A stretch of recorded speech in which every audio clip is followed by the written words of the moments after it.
Hey everyone, welcome back. So today we are talking about this guy. This is the Matrise by Pladask Elektrisk, and it is a matrix mixer. I feel like it's kind of a daunting pedal when you first get this. I see this on a lot of YouTube pedal boards nowadays, so I felt like it was a good time for me to just kind of go through it and, try to talk about what it does and how it can help you. Now, I also made a cheat sheet for this pedal, and it basically kind of helps you set up how to configure it and plan it and all that good stuff. And it'll make more sense as we go on. But if you want to download it, there's a link in the description. It will always be available to download from that link. So anytime you need it, you can just go there and grab it, okay? All right, that's enough. Let's dive into the pedal. So here's the pedal, nice and daunting. You have 16 knobs, 4 input jacks, 4 output jacks, and each of the outputs has its own phase switch. Now, the knobs set the volume of each input present at each of the outputs. So I like to think of each knob as basically a send knob. Now, you can send the outputs to anything you want. You can send it to different amps, to the stereo input of a couple of pedals, anything. The Matrise is pretty much a blank palette. Unfortunately, that makes it a little bit confusing, and this is a struggle I'm having with even demoing this thing, the nomenclature, because nothing is really labeled. So it can be kind of hard to illustrate what I'm doing. So I'm going to overlay information for you throughout the video so you can see that. So for this demo, I'm going to demo it using a setup I use all the time, which is the Matrise as a parallel mixer. I have one input coming from my guitar and some pedals, of course, upstream. And then I have one output leaving the Matrise and going into my amp. And I have 3 loops of pedals taking up the other 3 inputs and outputs. So let's take a look at our main input and output. This is the input A that we're calling our main in, and this is the output A, and we're calling that our main out. And then there is a knob that's going to send the signal of input A to output A. So I have my guitar with me, and as you can hear, I'm playing it, but nothing's happening. Well, if we turn this knob, it's going to send the signal from input A to output A, which is going off to my Strymon Iridium.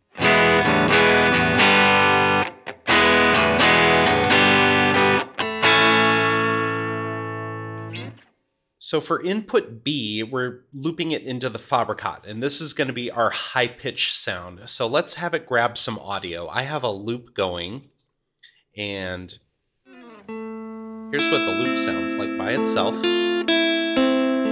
But we need to send it into the Fabrikat. So I'm going to do that with these knobs. So this is the knob that lets the audio from input A go into the Fabrikat. And then this is the knob that lets the Fabrikat go out of output A. And don't worry about that too much right now. We're just kind of setting up the pedal. I'm just letting you kind of watch what I do. So I'm going to store some audio in the Fabrikat. And now, as you can see, even when my loop is turned off, so you don't hear a loop there, but you're hearing the stored audio in the Fabrikat.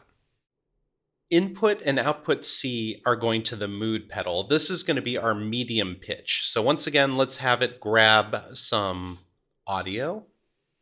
So here's our loop. I'm going to send it to the mood. Allow us to hear it back.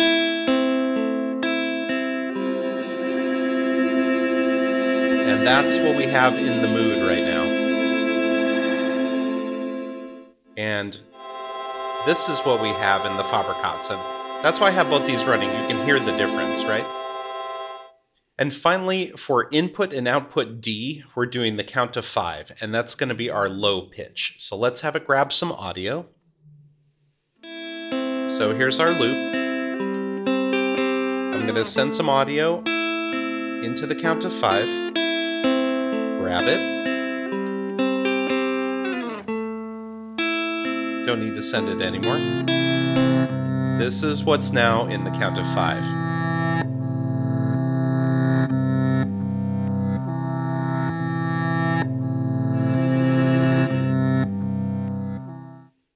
So all of these micro loopers all have audio stored in them, and they're all playing it back right now. You just can't hear it because I have all of the knobs that are allowing that sound to go to the main output turned all the way off, right? So here's the main loop coming in from the blooper, which is upstream of this whole setup. This is the Fabrikat. I have that audio stored in there, and again, it's at a high pitch, so you can tell the difference. Here's the mood. Kind of a medium pitch, again, so you can tell the difference. Count to 5, lower pitch. So all these pedals are constantly sending it out because they're micro loopers and they have this audio in their buffer and they're just playing it back. That's why you're hearing everything right now.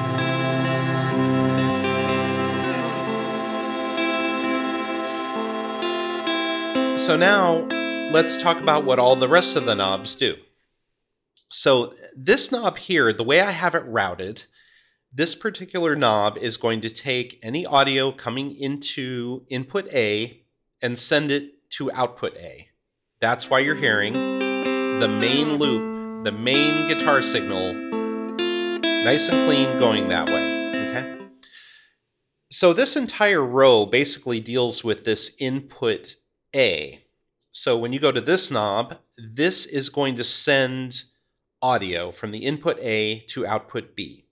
This will send audio from input A to output C, and this will send any audio from input A to output D. Okay, so that's where the grid starts making sense with how this pedal does things.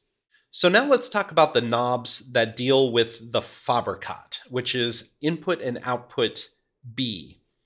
So again, it follows that same kind of grid pattern. This particular knob here is taking the output of the Fabrikat, which is being put into the input B, and it's sending it to my main output. So it's almost like a master volume for that channel.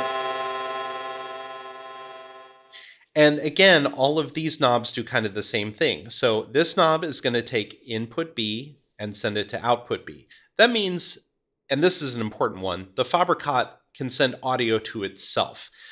There's another pedal later on that will illustrate that a little better, so let's leave that for now. This particular knob will take input B and send it to the mood pedal, so Fabrikat into mood, and then this one will take Fabrikat, send it to the count of 5. So here's where it gets kind of interesting. If we turn on the mood pedal, so now you can hear the mood, right? Now we're going to send the Fabrikat to the mood. Now remember, you can't hear the Fabrikat right now until now. And not only is it hitting the mood, but because I have the effect channel of the mood turned on, you're hearing the delay that I have set up for that hitting the Fabrikat, and they're both going out of this one output. So I'll cover that a little bit more in a second, but that is the general, basic concept of this pedal, is you can internally route anything to anything. And by doing that, you can make the pedals talk to each other or talk to themselves. So let's talk about the knobs that deal with the mood pedal, which is input C and output C. Same thing. Input C, when it hits this knob, that controls the amount of signal that's going to go out of output A, output B, output C, and output D. Now here's something that I want to show you again, and I think the mood pedal is going to show this the best. Here we go with the mood. So here's the mood and only the mood. Every other knob is turned off. You're just hearing the mood and what it has stored.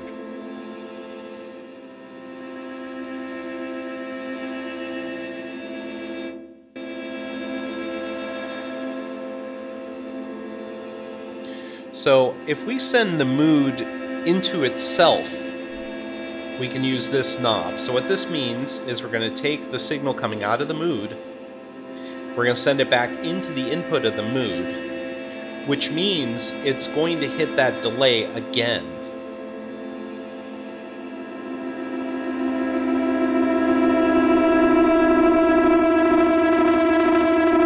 again and again and again, right?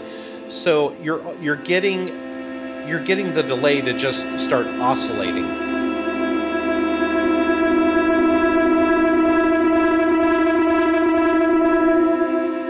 Because what it'll do is it'll continually feed itself back over and over and over again, and any effect in there can get a little out of control. Again, it depends on what pedal you're using and how you have it set up. But this is one of those features that is very, very cool. The ability to have a pedal kind of talk to itself. The Fabrikat kind of has that feature built into it with this feedback knob, but if you have a pedal that doesn't have a feedback functionality, this kind of allows you to send signal back into itself and do something. And finally, it's the same deal with input D, which is the input's coming from the output of the count of 5, and it's going to wherever. So this is our main output of the count of 5. So this is the audio that's stored in the count of 5 being sent to our main output. And then again, same deal. I can send it to the Fabrikat. I can send it to the mood.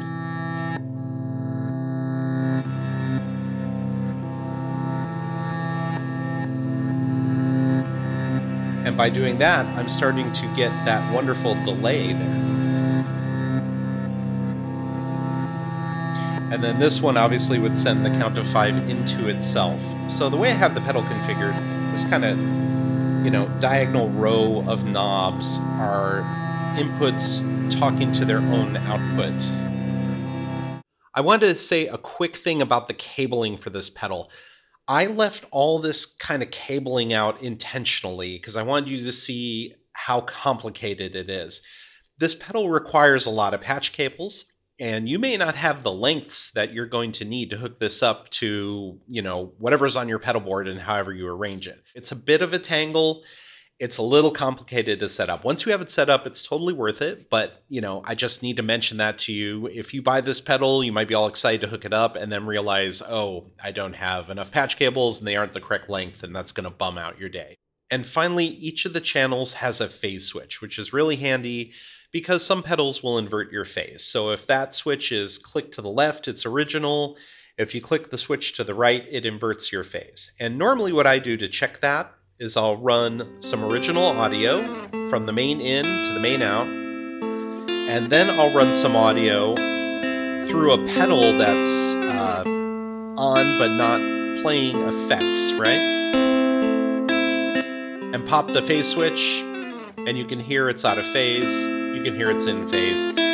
So just play around with it and you'll be able to set everything up the way you want it. So quick note on the cheat sheet that I made, that link is always going to be there, and I hope it helps you because literally every time I tear apart my pedal board, I have to use that thing or I screw up setting it up. Like all Pladask pedals, the knobs are good and solid. The chassis itself is built really well. I feel like it's going to last forever. It only takes 50 milliamps of power, and that's something that makes me happy because that means it's not going to take up a high current output. So we all love that. If you want to get one of these, you have to go to the Pladask website and you just sign up for their mailing list, and they'll tell you when they have a new batch ready. So I encourage you to do that if you want something like this on your pedal board. All right, everyone, that's it. Thank you very much again for watching. If you liked the video, please subscribe, please like the video, do all those good things. Thank you very much, and I'll see you next time.